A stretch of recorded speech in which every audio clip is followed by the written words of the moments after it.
அஸ்ட்ரோசைன் channel வாயிலாக உலகெங்கும் வாழ்ந்து கொண்டிருக்கும் சகோதர சகோதரிகளுக்கு அன்பார்ந்த வணக்கங்கள் மற்றும் வாழ்த்துக்கள். இன்றைய பதிவு 2026 மே மாத ராசி பலன்கள். இந்த மாதத்தினுடைய கிரகங்களை பார்க்கலாம். அதன்படி பார்க்கும் பொழுது மேசத்தில் சூரிய பகவானும் புதன் பகவானும் இணைவு பெற்றிருக்கு. அதாவது இந்த மே மாதம் 15ஆம் தேதி சூரியனும் புதனும் ரிஷபத்துக்கு பெயர்ச்சியாகிறது. அதே போல மே மாதம் 14ஆம் தேதி வரை சுக்கிர பகவான் ஆட்சி பலம் ரிஷபத்தில்.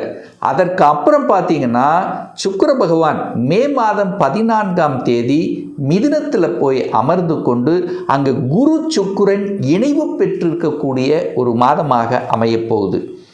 கேது பகவான் சிம்மத்திலும் ராகு பகவான் கும்பத்திலும் வீற்றிருக்க, சனி கேது அதாவது சனி பகவானும் செவ்வாய் பகவானும் இணைவு பெற்று மீனத்தில் அமர்ந்திருக்காங்கல்லவா.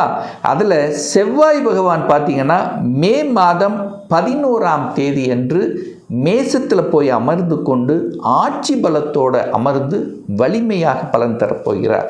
ஸோ இந்த கிரகத்தினுடைய அடிப்படையில் இந்த மே மாதம் என்ன மாதிரியான பலன்கள், சாதகம் என்ன, பாதகம் என்ன, என்ன மாதிரியான தெய்வ வழிபாடு உகந்தது என்பதை பற்றி இந்த பதிவில் நம்ம டீட்டெயிலாக பார்க்க போகிறோம். இந்த பதிவை முழுவதுமாக பாருங்கள், ஸ்கிப் பண்ணாதீங்க. கண்டிப்பாக ஏதாவது ஒரு ரூபத்தில் உங்களுக்கு யூஸ்ஃபுல்லாக இருக்குங்கிறதுல எந்தவித மாற்று கருத்தும் கிடையாது. நம்ம சேனலை நீங்கள் ஃபஸ்ட்டு டைம் பார்ப்பவர்கள் என்றால் மறக்காமல் சப்ஸ்கிரைப் பண்ணிக்கிங்க. மகர ராசி அன்பர்களே, 2026 மே மாதம் எப்படி இருக்கும், அதுவும் குறிப்பாக தொழில் வேலை வியாபாரம் எப்படி இருக்கும் அப்படின்னா 10ஆம் இடத்தை பார்க்கணும். அந்த 10ஆம் அதிபதி யாருன்னு பார்க்கணும். இந்த 10ஆம் அதிபதி யாரு? சுக்கிர பகவான். அந்த சுக்கிர பகவான் 5ஆம் இடம் என்று சொல்லக்கூடிய பூர்வ புண்ணிய ஸ்தானம் பஞ்சம ஸ்தானத்தில் ஆட்சி பலத்தோடு ஸ்ட்ராங்காக இருக்கார். அப்போ 10ஆம் அதிபதி வலிமை பெற்றிருக்கக்கூடிய ஒரு மாதம். அப்போ 10ஆம் அதிபதி நல்லா இருந்தாலே தொழில் வேலை வியாபாரம் நல்லா இருக்க போதுன்னு அர்த்தம். புதிய யுக்திகளை அதாவது புதிய யுக்திகளை கையாள போகிறீர்கள் அப்படின்னு அர்த்தம். ஒரு நல்ல ஸ்ட்ராட்டஜி பிளான் வகுக்க போகிறீங்கன்னு அர்த்தம். ஸோ இது வரைக்கும் எப்படி போயிட்டு இருந்ததோ இப்போ வேறு மாதிரி, அதாவது லாபத்தை அனுபவிக்கக்கூடிய தன்மை இந்த மாதம் இருக்குது. ஏன்னா 11ஆம் அதிபதியும் ஆட்சி பலத்தோட ஸ்ட்ராங்காக இருக்க போகிறார் இந்த மே மாதம் 11ஆம் தேதி. அப்போ லாபத்தை அனுபவிப்பதற்கு, லாபத்தை அடைவதற்குண்டான அத்தனை முயற்சிகளையும் நீங்கள் எடுக்க போகிறீர்கள்னு அர்த்தம். ஏன்னா உங்கள் ராசி அதிபதி 3ஆம் இடத்தில் இருக்கார், முயற்சி ஸ்தானத்தில் இருக்கார். உங்கள் முயற்சிகள் வெற்றியாகக்கூடிய ஒரு மாதம் அப்படிங்கிறத ஸ்ட்ராங்காக இந்த இடத்துல நம்ம பதிவிடலாம்.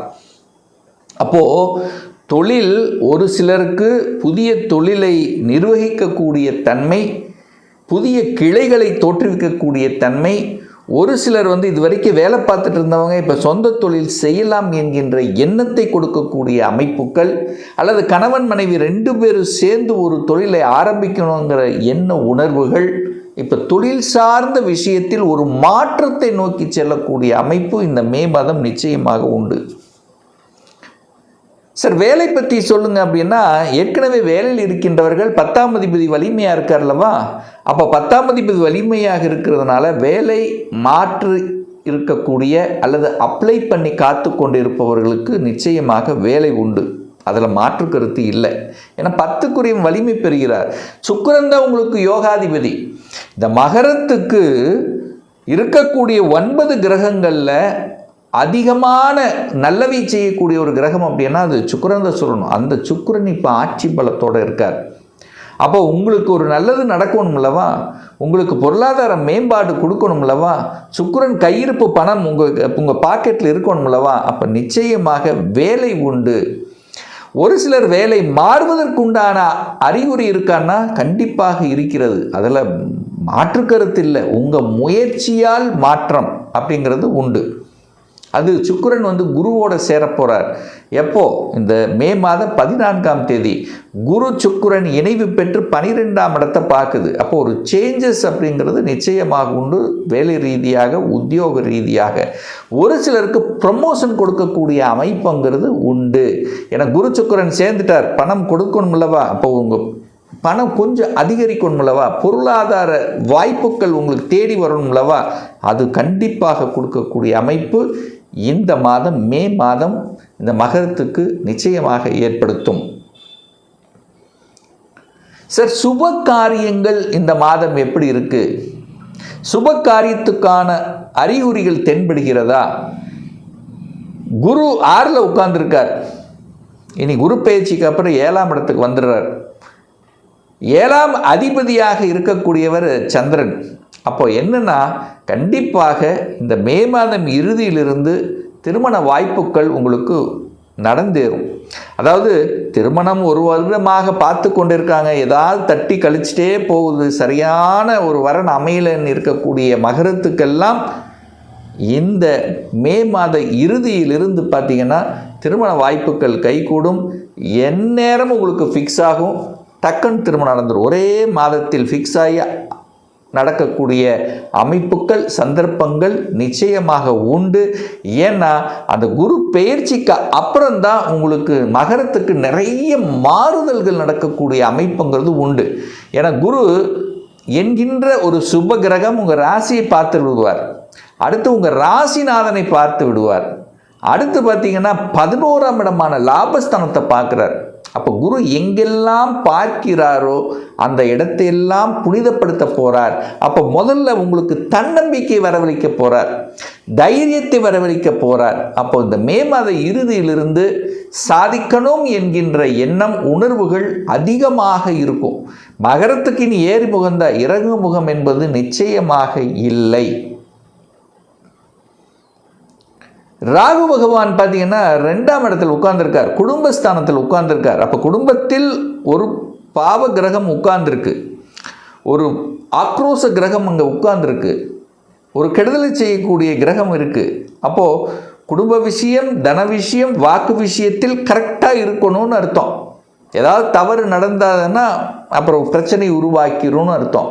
அப்போ உங்கள் குடும்பத்துக்குள்ள 3ஆம் நபர்கள் குறுக்கீடு வராமல் பார்த்து கொள்வதும், நீங்கள் மற்ற குடும்ப விஷயத்துக்குள்ளே போகாமல் இருப்பது நல்லது.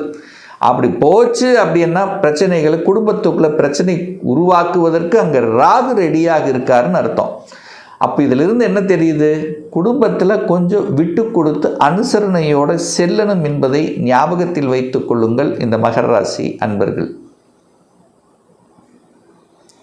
4ஆம் அதிபதி 4ஆம் இடத்திலேயே ஆட்சி பலத்தோட வலிமையாக இந்த மே மாதம் 11ஆம் தேதி வந்து அமர்வதற்கு காரணம் என்னன்னா, 4ங்கிறது சுகஸ்தானம், செவ்வாய் எங்கே இருக்கார், நிலக்காரகன். இந்த இடத்த வாங்கணும், நிலத்தை வாங்கணும், அதை அதற்குண்டான எண்ணங்கள் இருந்துட்டு இருக்கோம், அது சக்ஸஸ் ஆகலை. இந்த மாதிரி இருக்கக்கூடிய இடம், நிலம், வீடு, வண்டி, வாகனம் சம்பந்தப்பட்ட விஷயத்தில் உங்கள் எண்ண ஓட்டம் செலுத்தி கொண்டிருப்பவர்களுக்கெல்லாம் இந்த மாதம் சாதகமான ஒரு மாதமாக அமையும். அப்போ இடத்தை வாங்கலாம், நிலத்தை வாங்கலாம், காலி இடத்தை வாங்கலாம், அல்லது வீட்டை ஆல்டர் பண்ணலாம், வீட்டில் சுப காரியங்கள் செய்யலாம். எப்போ?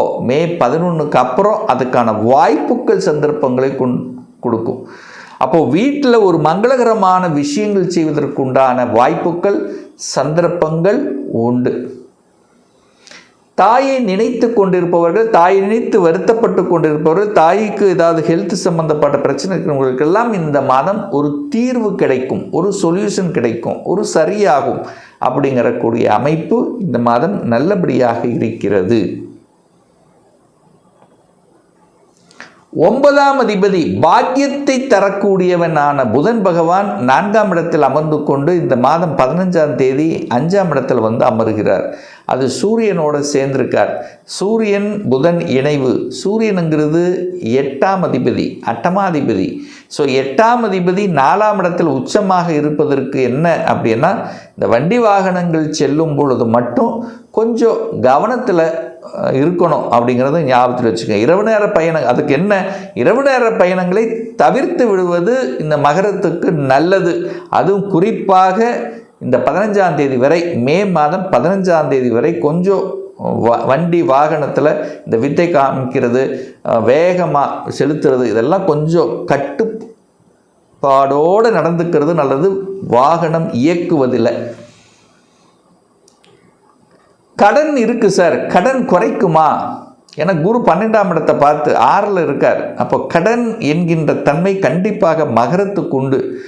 அந்த கடன் கட்டுப்படும் அப்படிங்கிறது இந்த மே மாதம் இறுதியிலிருந்து கடனை அடைத்து விடலாம், கடனை குறைச்சிடலாம், கடனால் நமக்கு பெரிய பாதிப்பில்லை என்கின்ற அந்த தன்னம்பிக்கை உணர்வு அப்படிங்கிறது கண்டிப்பாக உண்டு. ஏன்னா இப்போ கொஞ்சம் அந்த இது இருக்கும், கடன் அதிகமாக இருக்கே, கடனை எப்படி சமாளிக்கிறது. பட் அந்த மாதிரி கடன் அதிகமாக இருக்கிறவர்களுக்கெல்லாம் சமாளிக்கக்கூடிய அந்த தன்மை இந்த மே மாத இறுதியிலிருந்து கண்டிப்பாக உங்களுக்கு வந்துடும்.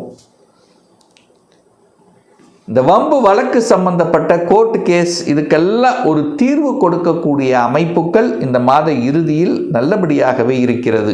கொஞ்சம் பொறுமை காக்கணும். சனி செவ்வாய் சேர்ந்திருக்கு. ஏன்னா உங்களுக்கு இப்போ கோபப்படுத்தக்கூடிய அமைப்புங்கிறது இருக்குது. இந்த மே 11 வரைக்கும் கோபம் உச்சியில் ஏறும். டக்குன்னு ஏதாவது சொல்லிட்டா போது கோபம் வந்துடும். ஸோ அந்த கோபம் ஆக்ரோஷம் என்பது அதிகமாக இருக்கிறது. ஸோ அதை கட்டுப்படுத்தணும். கொஞ்சம் ஒரு நிதான போக்கு செயல்படணுங்கிறத மகராசி என்பர்கள் ஞாபகத்தில் வைத்துக் கொள்ளுங்கள். குழந்தைகள் நலன், 5க்குரியவன் 5ஆம் இடத்தில் இருக்காரா, அப்போ குழந்தை நலன் நல்லபடியாக இருக்கிறது. குழந்தைகள் ஆசைகளை நிறைவேற்றுவீங்க. குழந்தைகளுடைய படிப்பு சார்ந்த விஷயத்தில் உங்கள் எண்ணங்கள் செலுத்துவீங்க. அவங்க என்ன ஆசைப்படுறாங்களோ அதை நிறைவேற்றுவதற்கு உண்டான வாய்ப்புகள் சந்தர்ப்பங்கள் உண்டு. ஸோ இந்த மே மாதம் மகரத்துக்கு ஏறுமுகம்தான்.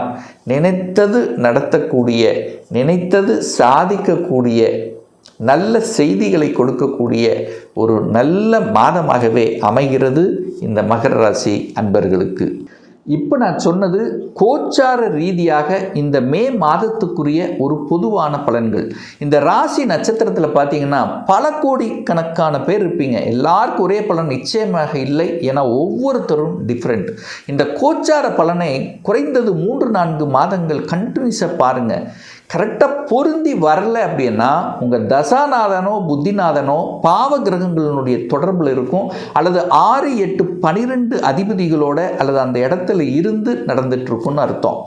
ஒரு துல்லிய பலன் வேணும் அப்படின்னா உங்கள் ஜாதகத்தில் கிரகங்கள் எப்படி இருக்குது, என்ன மாதிரியான ஆதிபத்தியம் பெற்றிருக்கு, எத்தனை டிகிரியில் இருக்குது, இப்போ நடப்பு தசாநாதன் புத்திநாதன் அந்தர்நாதன் சூட்சம்நாதன் எப்படி இருக்குது என்பதை பொறுத்து நீங்கள் கேட்கக்கூடிய எந்த கேள்வியாக இருந்தாலும் சரி, இந்த 2026 சொந்த தொழில் செய்வதற்கான கொடுப்பினை இருக்கா, அப்படி இருக்கக்கூடிய பட்சத்தில் எப்போ நம்ம சொந்த தொழில் செய்யலாம், இப்போ நான் +2 படிச்சிருக்கேன், எந்த கோர்ஸ் எடுத்து படித்தா நம்முடைய ஃப்யூச்சர் நன்றாக இருக்கும், 2026 திருமணம் எப்போ நமக்கு நடக்கும், எனக்கு எப்போ ப்ரமோஷன் கிடைக்கும், எப்போ நான் வீடு கட்டுவேன், எப்போ குழந்தை பாக்கியம் கிடைக்கும், இது போன்ற கேள்விகளுக்கு துல்லியமான பதிலை நம்மால் கூற முடியும்.